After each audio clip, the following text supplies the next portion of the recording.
So this is just a short ride.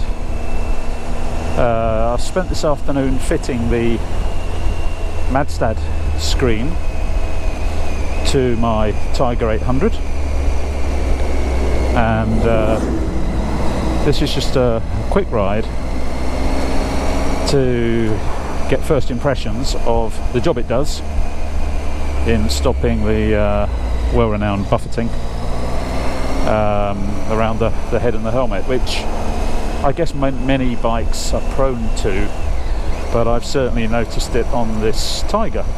Now, when I test drove the Tiger, it had the test bike, the demo bike,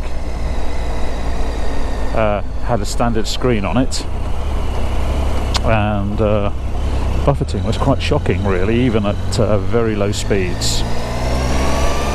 So when I bought this, I put or asked the dealer to put the adventure screen on. And did it make a difference? I suppose it must have made a difference, but not really much of one. So I've now put on the Madstad this afternoon. There it is in front of you. It's a very big screen. This is a 20-inch Madstad, and I haven't yet played around with the position. This is just sort of as I managed to get it fitted on the bike.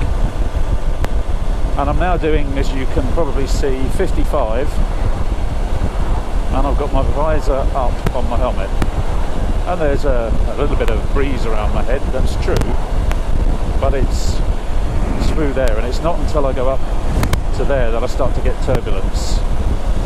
So first impressions are that I'm very, very impressed.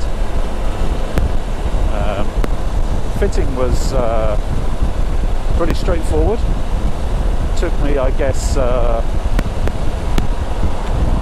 couple of hours all told, but that included a trip to Halfords to get the right size Allen key. I had many Allen keys, and to take off the old screen I had exactly what I needed, the standard Tiger adventure screen, but to secure the new screen required a smaller Allen key. So trip to Halfords in the middle, but that aside, it was really all pretty straightforward. Nothing too outrageous in terms of what I needed, and it was as simple as an adjustable screwdriver, an 8mm spanner, although actually I got by with an old Imperial 7/16, and a couple of Allen keys, and there she is, doing a good job. At low speed, I guess you notice a little bit of there you go, as you're sort of bumping over bumps in the road and so on, it feels just a bit jiggly,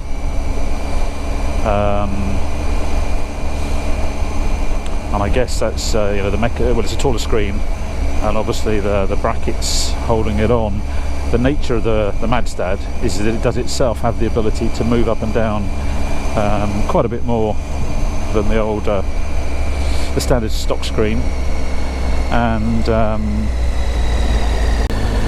so that I guess has just made a difference. Maybe I need to just tighten one or two things up in there, but first impression is I'm very impressed. Now, I guess I only a second ago took it up to about 60, or indicator 60, of course. I'm sure it's less than that, officer. And therefore, if I head out now and on the way back take it up slightly higher, I'm sure I'll still be within the law, and maybe give it a little bit of a further test. Now you can see, obviously it's getting on for 6 o'clock, 5:30 I think it is.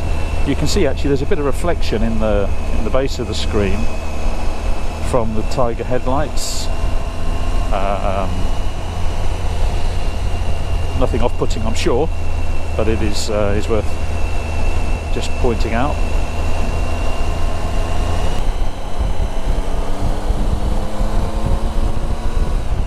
Again, I've actually got my visor up.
Right, we'll get a reasonable pace up here.